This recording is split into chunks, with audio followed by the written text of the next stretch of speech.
Christelle, merci de ton accueil.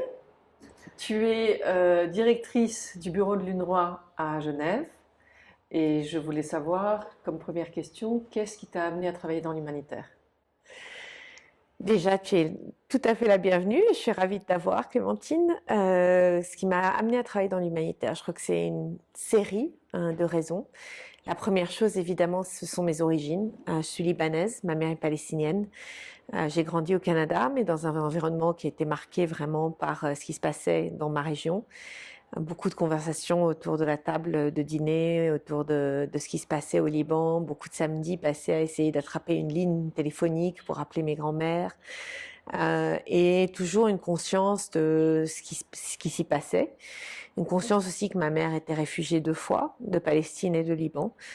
Et on passait beaucoup d'étés, même pendant la guerre, au Liban, en fait, pour voir nos grands-parents, etc. Et on passait des étés dans les parkings, dans les souterrains des immeubles de Beyrouth pour éviter les bombes et les missiles, les obus. Nous, on était des enfants, on pensait que c'était très sympa, on jouait aux cartes avec nos cousins, etc. Mais on comprenait bien qu'il y avait une guerre dehors et que les gens souffraient. Et puis j'ai aussi grandi dans une école internationale avec des amis de partout dans le monde. Et ça aussi, ça a beaucoup influencé mon désir de travailler dans l'humanitaire.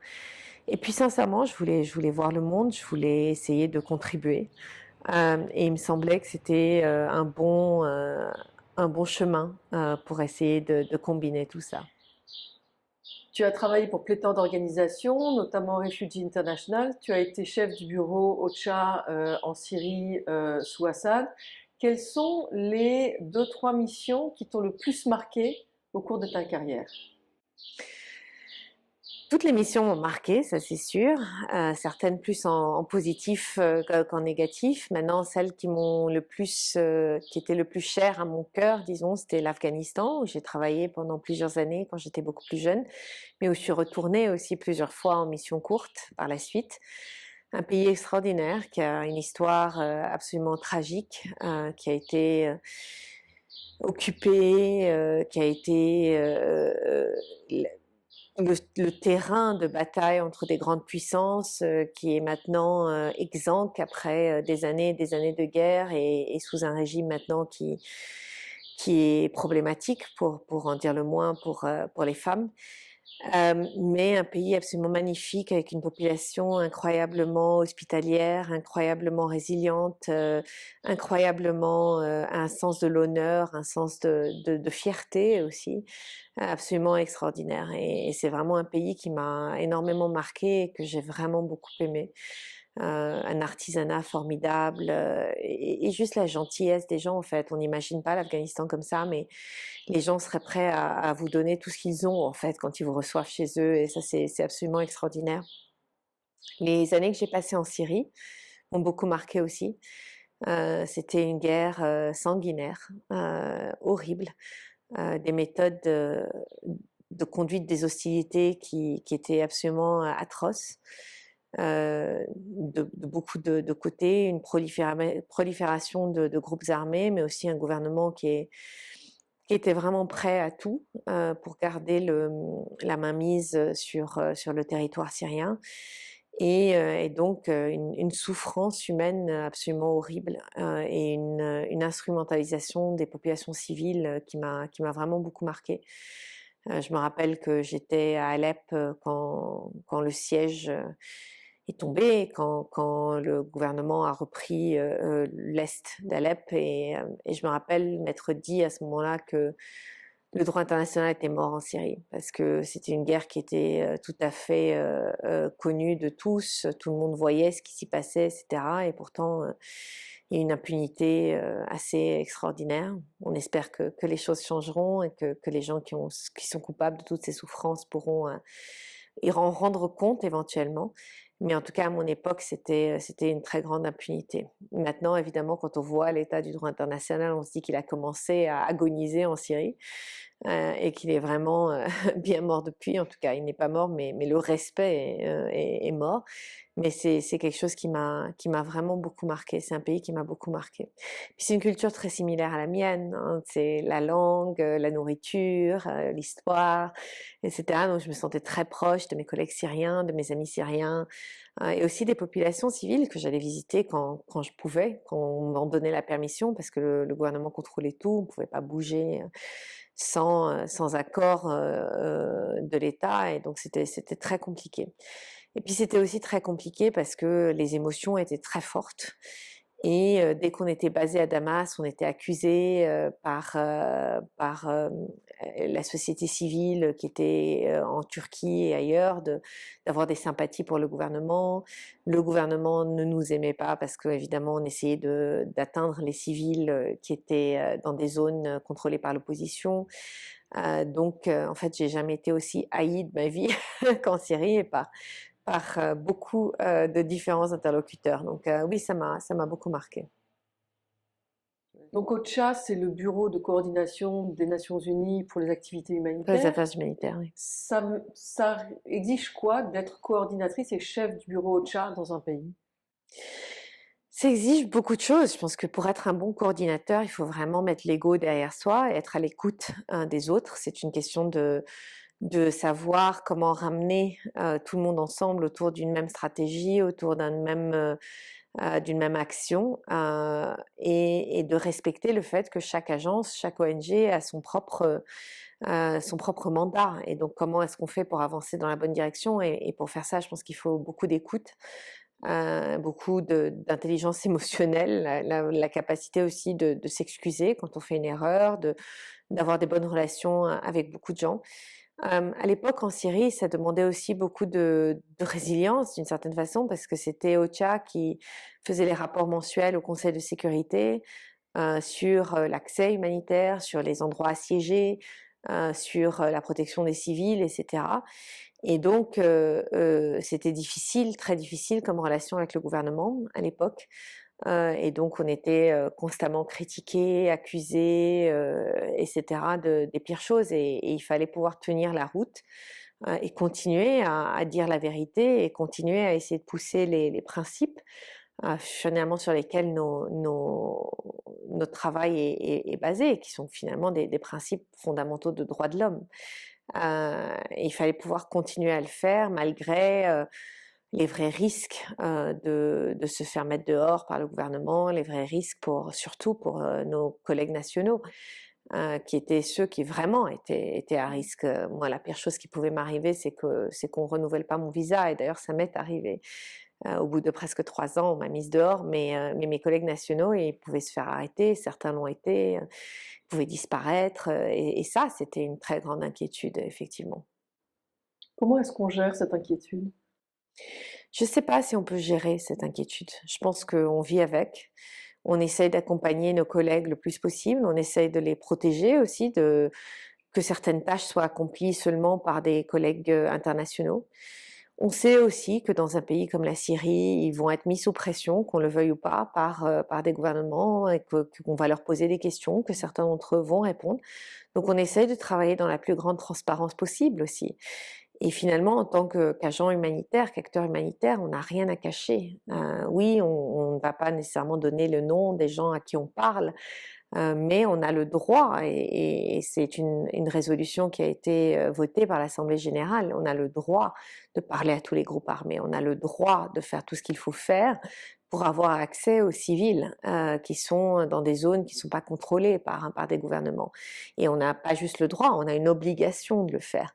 Donc il faut le faire de manière transparente, il faut être clair sur ce qu'est notre mandat, et essayer un maximum de protéger les collègues nationaux en ne les mettant pas forcément en charge des négociations ou de ce genre de choses. Tu disais que tu as jamais été autant détestée que lors de ta mission en Syrie. Comment est-ce que tu gérais ça, cette détestation quand on part comme ça pour une cause à laquelle on croit et que ça déclenche de l'hostilité? J'ai trouvé ça difficile, mais en même temps, je savais très bien que je faisais ce que je devais faire. Après, ça ne veut pas dire qu'il n'y avait pas des choix moraux qui étaient très difficiles, mais ils n'étaient jamais faits sur la base de ce qu'on pouvait penser de nous, de moi ou de notre mandat. Je pense que les émotions sont très vives dans des situations de conflit. C'est très difficile pour des militants, des activistes, des droits de l'hommistes, etc., de voir parfois comment les Nations Unies sont obligées de travailler avec des gouvernements qui s'attaquent à leur population. Mais nous sommes les Nations Unies, nous sommes une organisation d'États membres. Nous étions en Syrie sur l'invitation du gouvernement. S'ils ne voulaient pas de nous, on n'aurait pas pu s'imposer. Nous ne pouvions pas aller dans des endroits sans l'autorisation du gouvernement. Nous ne sommes pas armés, nous n'avons pas de bulldozer, etc. Donc la seule façon de travailler, c'était par négociation. Et donc j'étais convaincue qu'on faisait ce qu'il fallait faire. Maintenant, je savais bien que pour des gens dont les familles avaient été tuées, avaient été gazées, avaient été emprisonnés, dont les pères, les frères avaient disparu dans les geôles syriennes, le fait qu'on soit basé à Damas, qu'on soit reçu au ministère des Affaires étrangères, qu'on puisse aller dîner dans les restaurants de la vieille ville, ça donnait l'impression qu'on était rangé d'un certain côté. Et pour le gouvernement, évidemment, le fait qu'on fasse du plaidoyer pour ces populations civiles, le fait qu'on organise des convois pour les atteindre, le fait que nos collègues aient travaillé de Gaziantep, de Jordanie, du Liban et d'Irak avec des convois internationaux, en fait, de par une décision du Conseil de sécurité d'ouvrir ces routes d'accès, c'était pour eux une insulte suprême, le fait qu'on viole la souveraineté de la Syrie. Mais sur permission du Conseil de sécurité. Donc des deux côtés, il y avait des émotions très vives et c'était beaucoup plus facile de blâmer les Nations Unies plutôt que de faire face à la réalité des choses. Donc finalement, on se retrouve toujours entre le marteau et l'enclume quelque part, hein. Toujours, oui. Très souvent en tout cas. Je crois qu'il y a des situations où c'est peut-être un peu moins vif, mais c'est rare, c'est rare. Il y a des économies entières, des économies politiques qui sont basées sur les conflits armés. Des gens profitent des conflits, des gens profitent financièrement, des gens profitent au niveau politique, des gens profitent au niveau ethnique. Et donc, dès qu'on essaye de déranger un peu cette espèce d'équilibre qui s'instaure dans une guerre, on est perçu de certaines façons. Et donc, par certains groupes, par le gouvernement, par d'autres, etc. Donc, il faut être conscient de ça aussi, de savoir que quand il y a des guerres, c'est qu'il y a des gens qui en bénéficient. Les civils souffrent, mais il y a beaucoup de gens qui bénéficient. Et c'est ces gens-là et c'est ces groupes-là, etc., qui ne veulent absolument pas que l'aide humanitaire joue un rôle qui leur échappe. Ils sont bien contents quand on assiste les gens qu'eux, ils aiment, mais ils ne veulent pas qu'on assiste les autres. Ils veulent instrumentaliser cette aide à leur propre fin, que ce soit pour faire de l'argent, que ce soit pour récupérer des terres, que ce soit pour punir, voilà. Et donc, quand on essaye de vraiment agir selon les principes humanitaires, incluant l'impartialité, et de vraiment se focaliser sur les gens le plus dans le besoin, ça ne sert pas forcément les intérêts de tout le monde. Comment est-ce que tu définirais l'aide humanitaire? Pour moi, l'aide humanitaire, ça a toujours été un symbole d'une solidarité entre les peuples. L'idée qu'on n'est pas, on a une obligation d'essayer de corriger un peu l'injustice de la géographie. On est né là où on est né ce qu'on est né, etc. Et il n'y a aucun mérite à être né dans des pays qui sont en paix, des pays qui sont riches, etc. C'est un hasard de la vie. Comme il n'y a aucun défaut à être né dans des endroits où il y a la guerre, où il y a une grande pauvreté, etc. Donc pour moi, l'aide humanitaire, c'est une façon un peu de rééquilibrer en fait l'injustice dans le monde. Maintenant, plus j'ai acquis de l'âge et de l'expérience, puisque je me suis rendu compte aussi que l'aide humanitaire n'était pas est politique en soi et qu'elle n'est pas neutre et qu'elle est basée souvent sur des idées qui restent finalement très néocoloniales dans la façon dont elles sont nées, dans la façon dont elles ont évolué, dans la façon dont on les implémente aujourd'hui. Donc, Je reste convaincue que c'est important, la solidarité entre les peuples. Je reste convaincue qu'il faut soutenir les civils, les gens qui par un hasard de la vie se retrouvent dans des situations où elles ont besoin de cette solidarité. Mais je pense qu'il faut faire un vrai travail, et ce travail a commencé, mais on n'est pas encore sorti de l'auberge, sur comment on le fait, qui est le mieux placé pour le faire, quels sont les principes qui doivent nous guider, et sur aussi comprendre que ce qu'on fait, en fait, notre action, n'est pas neutre, elle va avoir un impact. Elle va avoir un impact positif en sauvant des vies, et parfois elle peut avoir un impact moins positif en consolidant des situations de pouvoir qui ne devraient pas être consolidées, ou en amenant, en donnant un alibi à des gouvernements qui ne veulent pas dépenser pour soutenir leur population. Donc, il y a des endroits où la communauté humanitaire est depuis des décennies et où les États ont beaucoup d'argent. Il n'y a pas de raison d'avoir une réponse humanitaire dans ce genre de pays. Et pourtant, on continue voilà, parce que c'est important d'être là pour les civils, mais aussi parce que les budgets suivent. Mais il faut responsabiliser ces États. Il n'y a pas de raison. Donc la solidarité, oui, mais aussi peut-être beaucoup plus de redevabilité que ce que le secteur a connu dans les dernières années. Oui, parce qu'il y a cette question de ce risque de substitution permet aux autorités en place d'utiliser l'argent à défaut de l'investir, par exemple, dans la santé publique ou dans l'éducation, lui permet de l'investir ailleurs. Et donc, les humanitaires peuvent permettre une courroie de transmission comme ça budgétaire. Oh, absolument, c'est un alibi. C'est-à-dire que pour des gouvernements qui sont corrompus ou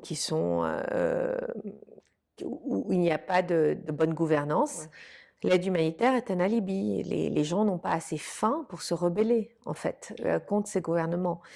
Eux ont ensuite le choix de dépenser ces ressources comme ils le veulent. Et souvent, ces ressources sont dépensées pour des intérêts privés, pour le système, le secteur privé, pour beaucoup de choses qui finalement ne sont pas toujours bénéficiaires à la population. Et ça, c'est aussi des choses où on doit se questionner sur notre rôle. Et je crois que maintenant, bon, la crise budgétaire oblige, mais je crois que maintenant, on est obligé de vraiment regarder où est-ce qu'on est depuis très très longtemps, quelle est la situation de ce pays, pourquoi cette crise n'est pas résolue, quels sont les besoins et quelles sont les ressources qui existent dans ce pays et dans ces régions pour répondre aux besoins.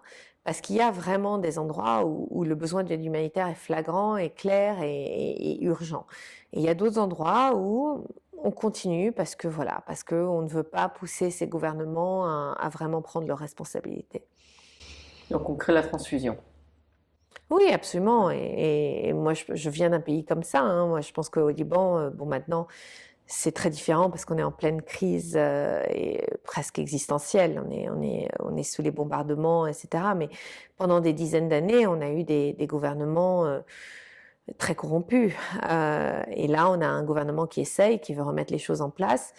Mais pendant des dizaines d'années, il y avait des ressources qui ont été siphonnées, qui ont été prises à la population.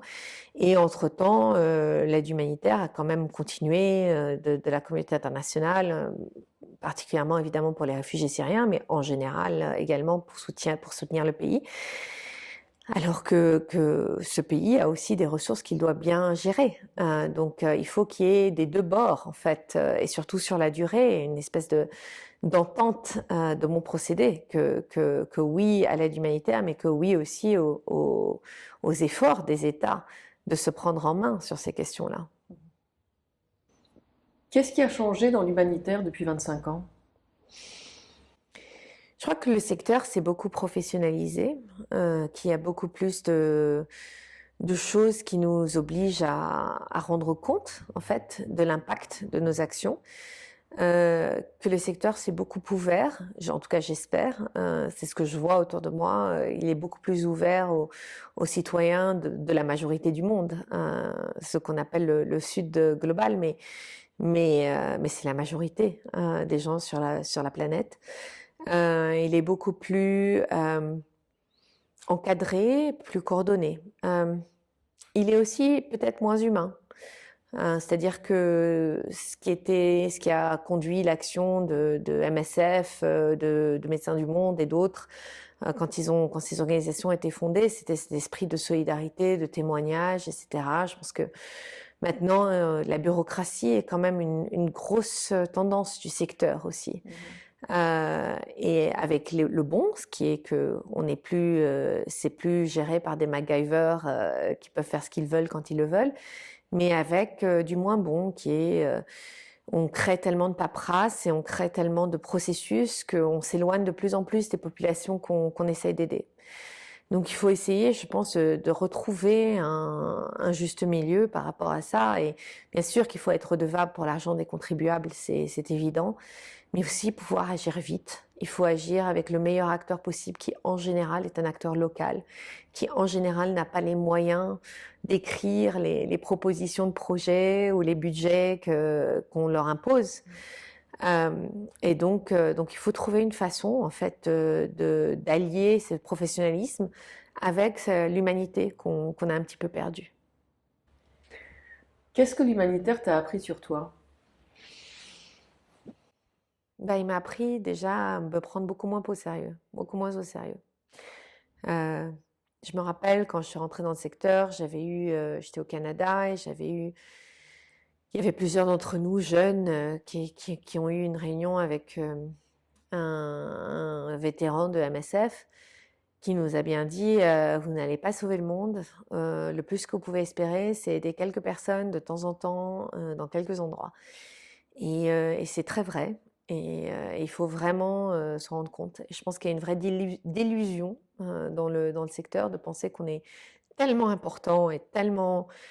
C'est pas nous les premiers acteurs de l'humanitaire. Les premiers acteurs de l'humanitaire, ce sont les communautés, ce sont les diasporas, ce sont évidemment les gouvernements. Nous, on est là en soutien.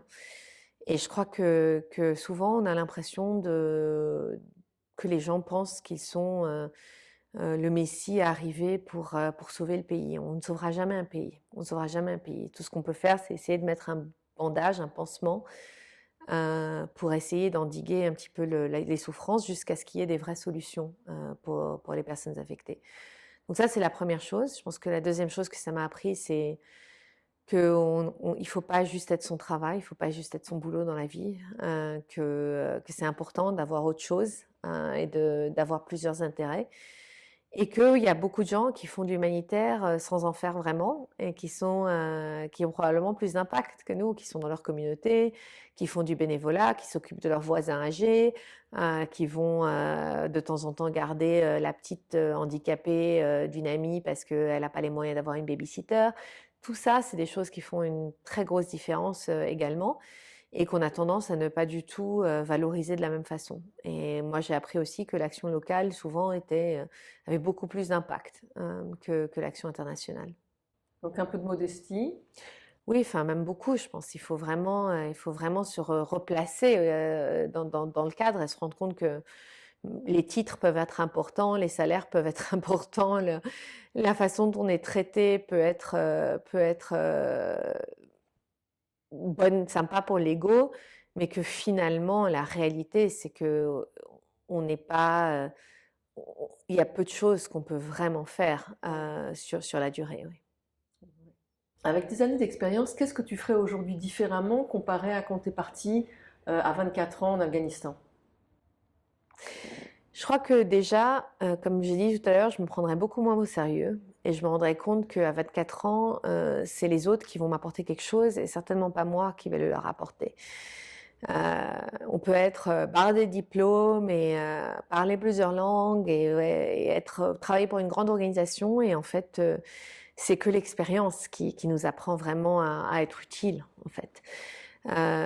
Quand j'avais 24 ans et que j'étais en Afghanistan, je donnais des trainings en droits de l'homme à des hommes qui étaient en charge de leur communauté, les Shura, mais qui étaient des hommes d'un certain âge.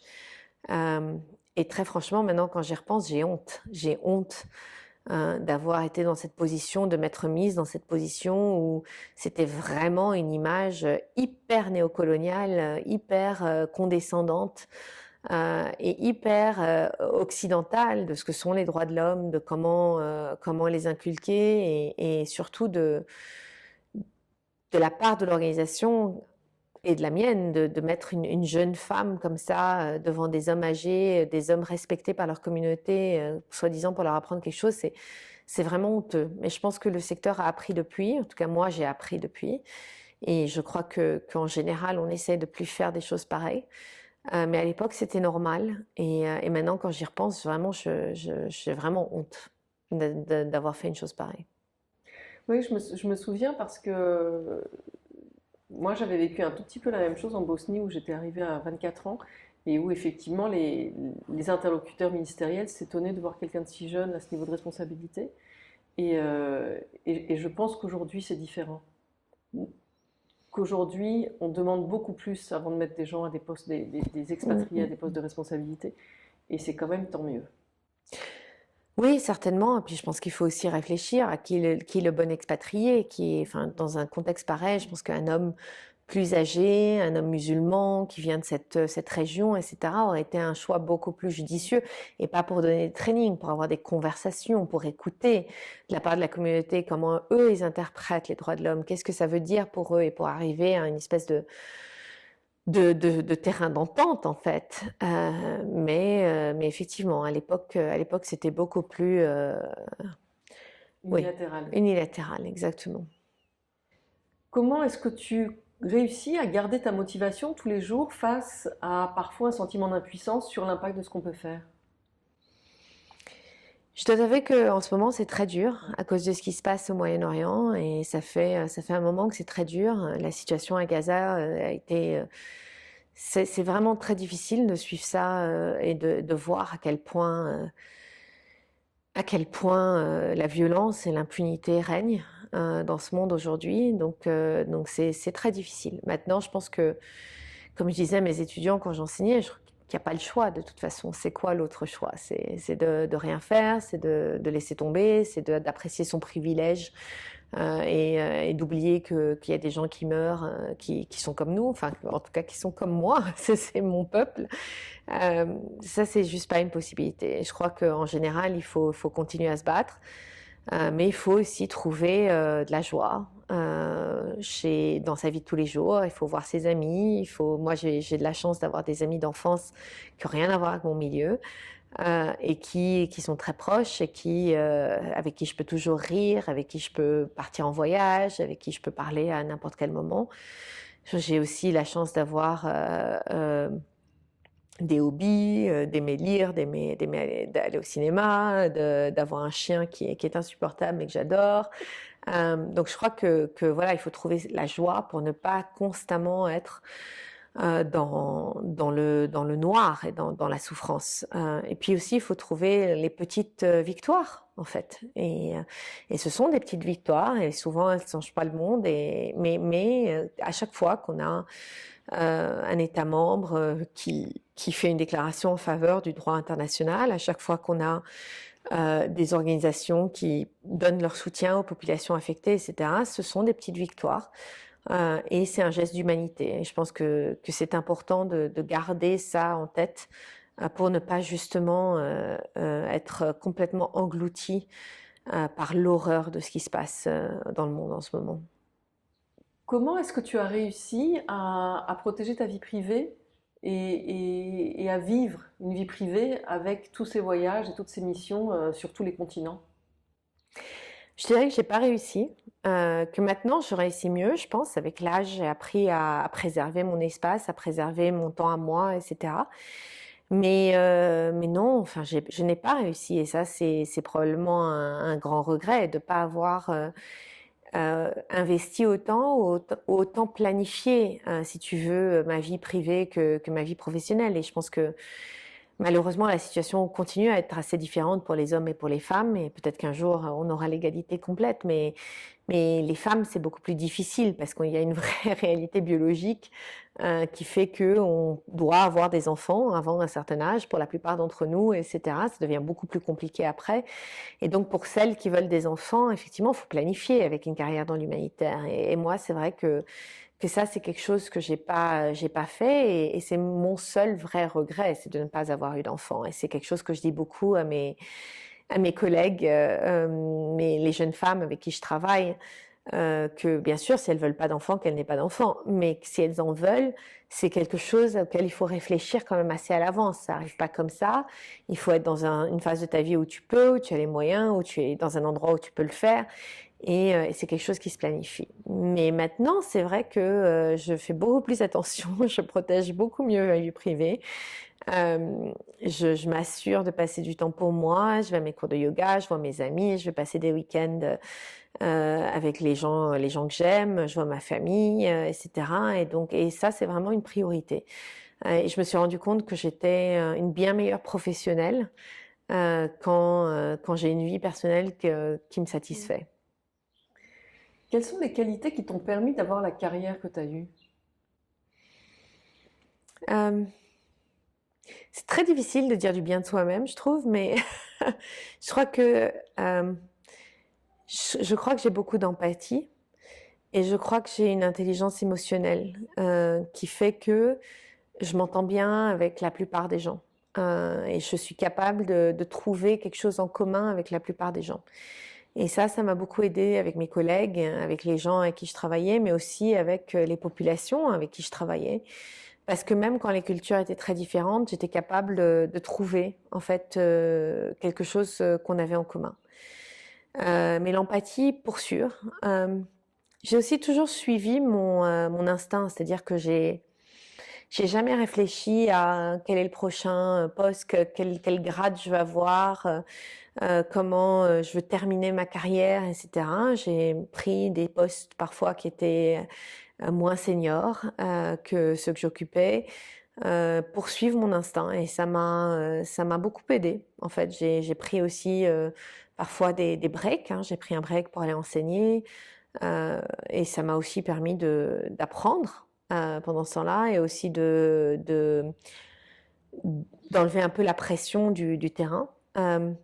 Donc oui, je dirais l'empathie et de savoir suivre mon instinct. Je rajouterais si je peux, parce que c'est vrai que l'heure est assez grave et on ne le ressent pas forcément, mais on a travaillé ensemble, tu es quelqu'un qui a énormément d'humour. Et c'est vrai qu'en ce moment, l'actualité est tellement dure que voilà, mais je pense que l'humour a été Mm. une des clés pour rebondir et pour aller aussi loin. Oui, je pense, mais je pense aussi, tu vois, pour moi, l'humour, ça fait partie de l'intelligence émotionnelle. À un moment donné, c'est de pas se prendre au sérieux, de savoir comment diffuser une situation tendue avec une blague, de pouvoir, tu vois, rigoler un peu, enfin voilà. Mais oui, c'est sûr que pour moi, rire, c'est hyper important parce que le monde est tellement difficile et pas juste maintenant, mais surtout maintenant. Mais le monde, quand on a les yeux ouverts et qu'on voit ce qui s'y passe, c'est vraiment difficile. Et si on se prend trop au sérieux et si on prend la vie trop au sérieux, on va se tirer une balle. Donc, je pense qu'effectivement, savoir rire de soi aussi, c'est hyper important. Quels sont les conseils que tu donnerais à une jeune femme qui aujourd'hui souhaite partir travailler dans l'humanitaire? Je pense qu'il faut être très honnête avec soi-même et avoir une vraie conversation avec soi-même dès le début pour savoir pourquoi est-ce qu'on veut partir dans l'humanitaire. Et les motifs ne sont jamais complètement généreux. C'est pas seulement pour aller aider l'autre, etc. On peut faire, comme je l'ai dit tout à l'heure, on peut faire de l'humanitaire chez soi, dans son quartier. On peut, enfin, il y a beaucoup de choses qu'on peut faire qui rend service à la société et au monde. Et l'humanitaire est une des nombreuses professions où on peut faire ça. Je crois qu'il faut vraiment se poser les vraies questions. Pourquoi est-ce que je veux partir? Est-ce que je suis en train d'essayer de fuir quelque chose? Est-ce que je suis en train d'essayer de me prouver quelque chose à moi, aux gens autour de moi, à ma famille, à mon copain, à mes amis, etc. Est-ce que je pense que je vais retrouver au sein d'humanitaire quelque chose que j'arrive pas à trouver chez moi en termes de famille, de solidarité, etc. Moi, pendant longtemps, j'ai trouvé très difficile de revenir du terrain parce que sur le terrain, on était toujours très entouré. J'avais des amis partout, j'étais jamais seule le soir, etc. Puis tout à coup, on se retrouve à Genève ou à New York où personne ne regarde deux fois dans la rue et où c'est beaucoup plus difficile de se faire des amis. Donc je crois qu'il faut vraiment avoir une conversation et se demander si c'est vraiment le mode de vie qu'on veut et si on est la bonne personne pour le faire. Il y a beaucoup de gens qui ont de très très bonnes intentions, mais qui supportent pas forcément le mouvement, le changement, qui supportent pas de bouger tous les 3 ans, qui ont du mal à gérer certaines choses, la chaleur, les insectes, de devoir porter un voile. Enfin, voilà, beaucoup de choses à quoi on doit faire face sur le terrain. Donc, cette honnêteté par rapport à soi, et c'est très difficile de l'avoir quand on est jeune, quand on est très jeune, je crois qu'elle est très importante. Et je crois que quand on s'est engagé dans l'humanitaire, il est jamais trop tard pour avoir cette conversation avec soi-même. On peut très bien, au bout de 10 ans, se dire, OK, mais maintenant, pourquoi je continue? Est-ce que je continue parce que j'ai peur de faire autre chose? Est-ce que je continue parce que j'y crois vraiment? Parce que je fais vraiment un bon boulot? Parce que voilà. Est-ce que je continue parce que j'ai le fardeau de l'homme blanc, que non, non, il faut que j'aille sauver des gens, etc. Tu vas sauver personne, ma chérie. Donc, il faut avoir une vraie conversation avec soi-même. Et encore une fois, moi, quand j'avais 23 ans, je n'ai pas eu cette conversation avec moi-même. Je n'ai pas été honnête avec moi-même. Heureusement, c'est un métier que j'aime fondamentalement et maintenant. Mais dans ma vingtaine, j'ai trouvé ça très difficile. J'étais une vingtaine, j'étais une jeune femme très angoissée, assez dépressive, etc. Et donc, ça a été très difficile pour moi de gérer les différents changements, les contrats à court terme, euh, de travailler dans des conditions difficiles. Et à l'époque, il n'y avait pas d'internet, enfin ou à peine, il n'y avait pas de voilà. Donc je crois qu'il faut vraiment, vraiment, vraiment être honnête avec soi-même. Et je trouve que c'est d'autant plus intéressant ce que tu dis sur le fait d'avoir cette conversation sur le pourquoi on continue une fois qu'on est dedans, parce que c'est très difficile de rentrer dans l'humanitaire, mais une fois qu'on est dedans, c'est peut-être encore plus difficile d'en sortir, c'est-à-dire que c'est facile de continuer Mhm. un petit peu comme un hamster dans sa roue, parce qu'une fois qu'on est qualifié, compétent et qu'on a un peu d'expérience, on nous repropose sans arrêt des missions, parce qu'il n'y a pas beaucoup de gens avec ce niveau d'expérience. Et continuer, quand on ne s'est pas posé de la question sur pourquoi on continue, peut vraiment mener à se voler les ailes. Oui, je pense. Et je pense aussi que, enfin, comme beaucoup de choses, je crois qu'il y a dans tous les secteurs, c'est comme ça. Je crois qu'il y a beaucoup de banquiers qui doivent se reposer la question au bout de 10 ans de savoir si ça leur correspond ou pas. Mais je crois que dans l'humanitaire, effectivement, le choix est tellement radical en termes de mode de vie. Alors bien sûr, il y a des gens qui font toute leur carrière à Genève ou à Bruxelles, etc. C'était pas mon cas. Euh, maintenant, je pense que le système change. Effectivement, il y a une vraie crise, hein, un vrai questionnement, et il y a pas mal de gens qui ont perdu leur travail. Il y a beaucoup de gens qui sont forcés de se poser cette question maintenant. Est-ce que je continue à chercher dans ce domaine ou est-ce que je regarde ailleurs? Et en fait, beaucoup de gens sont en train de se réinventer. Et pareil, ils se réinventent pas banquier, mais ils se réinventent enseignants, ils se réinventent coach, ils se réinventent psy.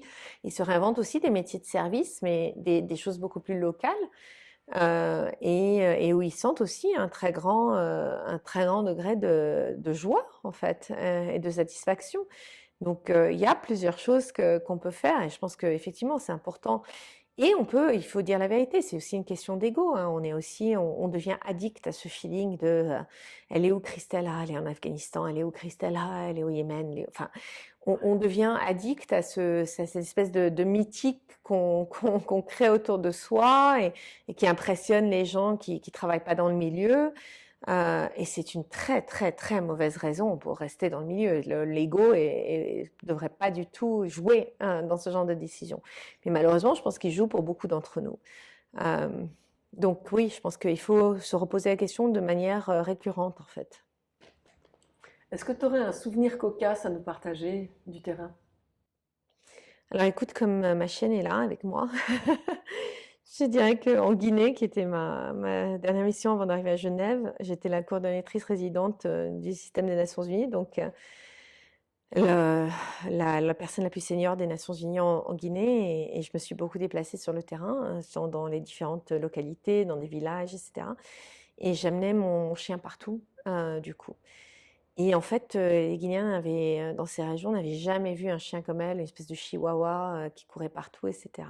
J'étais complètement fascinée.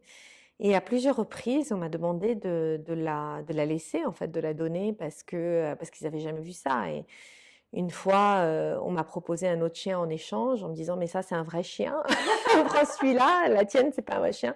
Une fois, on m'a proposé 2 chèvres, et quand j'ai dit non, on m'a traitée de folle parce que les 2 chèvres valaient beaucoup plus d'argent et cetera. Donc ça, c'était toujours des histoires très drôles parce que c'était vraiment, heu, une question purement culturelle. La manière dont moi, j'interagis avec mon chien qui est, très affectueuse, c'est un membre de ma famille, c'est ça. Et la manière dont évidemment les Guinéens voient cette espèce de petit rat qui court partout comme étant juste quelque chose d'intéressant. Mais enfin, pourquoi elle refuserait de faire un profit avec des chèvres et ne laisserait pas son chien? Donc ça m'est beaucoup arrivé en Guinée, oui. Est-ce que tu aurais un conseil de lecture ou de film pour quelqu'un qui s'intéresse à l'humanitaire? Écoute, je viens de voir, j'ai finalement eu le courage de voir le film La Voix de Hind Rajab, qui est ce film sur cette petite fille à Gaza qui a été tuée dans une voiture alors que elle attendait le soutien d'une équipe du Croissant Rouge palestinien. Elle était entourée des corps de sa famille. Elle a réussi à appeler la Croix-Rouge. Elle est restée des heures avec eux au téléphone. Le temps qu'ils aient l'autorisation des autorités israéliennes pour envoyer une ambulance, ils étaient à 8 minutes. Et quand ils ont eu l'autorisation, ils ont envoyé l'ambulance et les secouristes ont été tués et la petite aussi. Et il a fallu 12 jours pour la sortir de la voiture, elle et sa famille. Euh, En fait, ce film est bouleversant parce qu'il utilise les enregistrements des appels entre la petite fille et les membres du Croissant Rouge palestinien qui ont désespérément essayé de l'aider. C'est la voix de la petite qu'on entend à travers tout le film. C'est extrêmement humanisant pour une guerre où la population a été extrêmement déshumanisée. C'est aussi très touchant de voir cette équipe du Croissant Rouge qui essaye de tout bien faire, et ça se termine quand même par une tragédie. Et pour moi, c'était très touchant aussi parce que ça rappelle déjà que les travailleurs humanitaires locaux sont vraiment ceux qui sont in the front line et qui sont ceux qui sont le plus touchés par les incidents de sécurité, mais aussi par ce qui arrive à leur propre peuple. Et ça m'a aussi beaucoup touchée parce qu'on voit qu'on peut essayer de tout bien faire et que, en fait, les tragédies arrivent quand même. Et je pense que ça aussi, c'est une leçon importante à avoir. Et l'important, c'est de savoir comment se relever et continuer parce que c'est très difficile de survivre à un incident pareil. Mais le film est vraiment capable de recréer cette ambiance d'espoir, mais aussi de manque de pouvoir et de rage par rapport à ces situations auxquelles on peut faire face dans l'humanitaire et avec lesquelles sur lesquelles on n'a pas de pouvoir en fait. Et moi, j'ai eu beaucoup de situations comme ça, notamment en Syrie, mais aussi ailleurs, mais beaucoup de situations comme ça en Syrie où on passait des nuits blanches à essayer de négocier l'accès à des civils qui avaient faim, à des gens qui étaient assiégés, etc. Et puis on n'y arrivait pas, on n'avait pas de feu vert. On passait des nuits blanches à essayer de faire évacuer des enfants avec le cancer de l'Est d'Alep sans avoir le OK d'aucune des deux parties. C'était horrible. Et c'est des vraies situations et ce film vraiment recrée cet impact que ça peut avoir sur la personne du travailleur humanitaire. Mais toi, Clémentine, maintenant que tu fais du coaching à cette nouvelle génération d'humanitaires, qu'est-ce que tu vois chez eux qui est différent de comment nous on était et comment ils se préparent eux à rentrer dans ce domaine? Je dirais ce qui est différent, en tout cas avec moi, parce que toi, tu es né de par ton Mm, origine en connaissance directe mm, de ce type de situation. Moi, pas du tout. Je suis parisienne à l'origine. Euh, Donc, c'était avant Internet. Il y avait un peu des informations à la télévision et à la radio, mais enfin, c'est pas quand même aujourd'hui. Donc, pour moi, en tout cas pour mon expérience, la grande différence, c'est que quand je suis partie, je savais pas forcément, je savais même pas du tout à quoi m'attendre. Donc moi, je suis partie en Mm. 94-94 au Rwanda et en Bosnie. Euh, C'était couvert par les Mm. médias parce que c'était deux euh, grandes crises majeures génocidaires de cette année-là. Donc on savait que c'était Mm. catastrophique, mais c'est pas du tout la même chose. Je crois qu'aujourd'hui, les personnes qui soient jeunes ou pas jeunes, parce qu'il y a aussi des personnes qui sont en réorientation professionnelle en fin de carrière, par exemple, une fois que les enfants sont grands, tu as Mm. des parents de voilà, vers 50 ans qui se disent ben, maintenant je vais y aller. Je pense que moi, de mon temps, j'avais une bien moins bonne anticipation et connaissance de ce que j'allais retrouver. Mm. Aujourd'hui, la nouvelle génération qui part est beaucoup plus au courant de ce qu'il y a sur le terrain. Maintenant, il y a énormément de désinformation aussi. Ouais. Donc, je ne sais pas ce qui est véritablement le plus facile ou le plus difficile. Mais pour moi, c'est une des grandes différences. Mm. L'autre différence, c'est que même si je fais toujours l'humanitaire 30 ans après, je ne l'ai jamais envisagé comme une carrière. C'est la vie qui a fait que, depuis 30 ans, je travaille dans l'humanitaire, mais je ne l'ai jamais envisagé comme quelque chose qui allait durer. Mm. Euh, Tandis que, et j'ai toujours pris des décisions, pas au jour le jour, mais je dirais à l'année, à l'année. Mm. Tandis qu'aujourd'hui, ce que je vois, c'est qu'il y a quand même des plans de carrière beaucoup plus travaillés et beaucoup plus réfléchis.